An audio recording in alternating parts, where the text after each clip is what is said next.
A Connecticut Yankee in King Arthur's Court, by Mark Twain. Chapter 36. An Encounter in the Dark. London, to a slave, was a sufficiently interesting place. It was merely a great big village, and mainly mud and thatch. The streets were muddy, crooked, unpaved. The populace was an ever-flocking and drifting swarm of rags and splendors, of nodding plumes and shining armor. The king had a palace there. He saw the outside of it. It made him sigh, yes, and swear a little, in a poor, juvenile, sixth-century way. We saw knights and grandees whom we knew, but they didn't know us in our rags and dirt and raw welts and bruises, and wouldn't have recognized us if we had hailed them, nor stopped to answer either, it being unlawful to speak with slaves on a chain. Sandy passed within 10 yards of me on a mule, hunting for me, I imagined.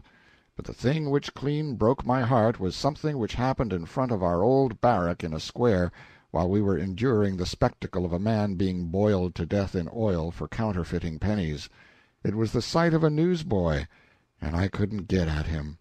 Still, I had one comfort. Here was proof that Clarence was still alive and banging away. I meant to be with him before long. The thought was full of cheer. I had one little glimpse of another thing one day which gave me a great uplift. It was a wire stretching from housetop to housetop, telegraph or telephone, sure. I did very much wish I had a little piece of it. It was just what I needed in order to carry out my project of escape. My idea was to get loose some night, along with the king, then gag and bind our master, change clothes with him, batter him into the aspect of a stranger, hitch him to the slave-chain, assume possession of the property, march to Camelot, but you get my idea. You see what a stunning dramatic surprise I would wind up with at the palace.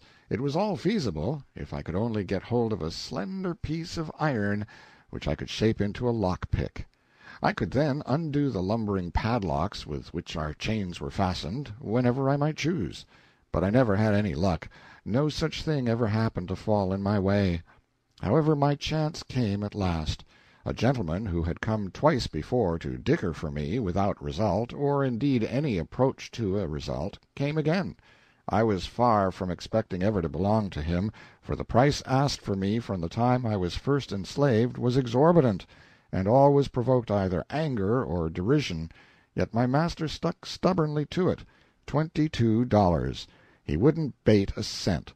The king was greatly admired because of his grand physique, but his kingly style was against him, and he wasn't salable. Nobody wanted that kind of a slave. I considered myself safe from parting from him because of my extravagant price. No, I was not expecting to ever belong to this gentleman whom I have spoken of, but he had something which I expected would belong to me eventually, if he would but visit us often enough. It was a steel thing with a long pin to it, with which his long cloth outside garment was fastened together in front. There were 3 of them. He had disappointed me twice, because he did not come quite close enough to me to make my project entirely safe, but this time I succeeded.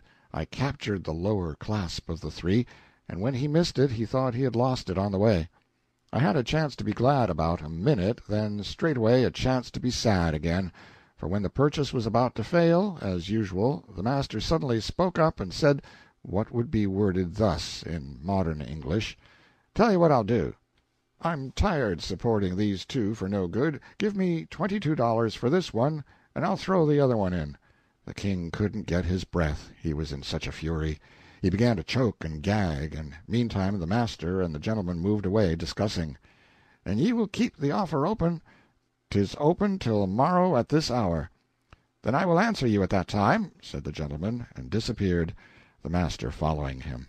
I had a time of it to cool the king down, but I managed it. I whispered in his ear to this effect: "Your grace will go for nothing, but after another fashion, and so shall I. To-night we shall both be free." "Ah, how is that?" "With this thing which I have stolen I will unlock these locks and cast off these chains to-night. When he comes about 9:30 to inspect us for the night, we will seize him, gag him, batter him, and early in the morning we will march out of this town proprietors of this caravan of slaves." That was as far as I went, but the king was charmed and satisfied.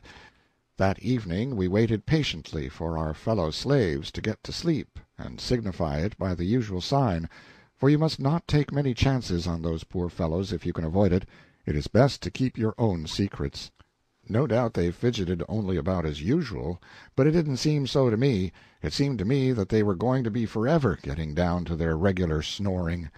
As the time dragged on, I got nervously afraid we shouldn't have enough of it left for our needs.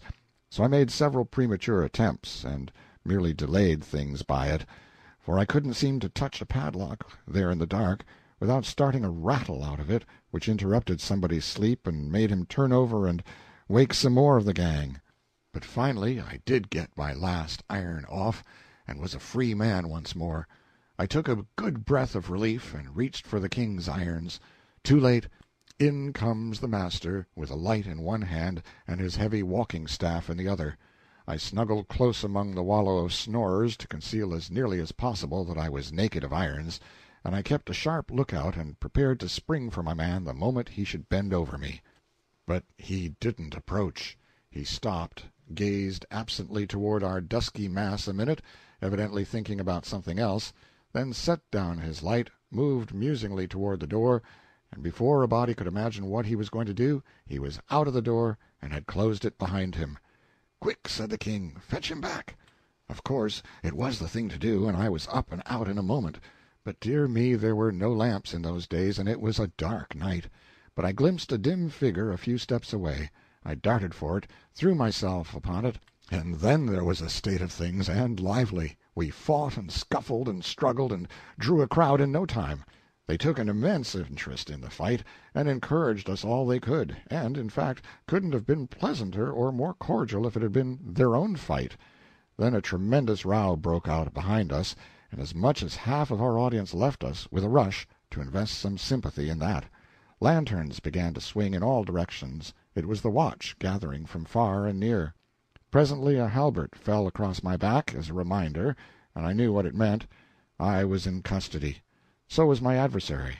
We were marched off toward prison, one on each side of the watchman. Here was disaster. Here was a fine scheme gone to sudden destruction.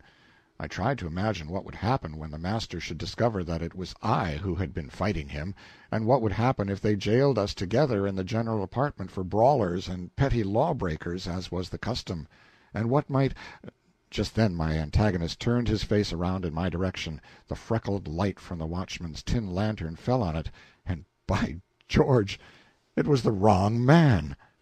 End of chapter 36.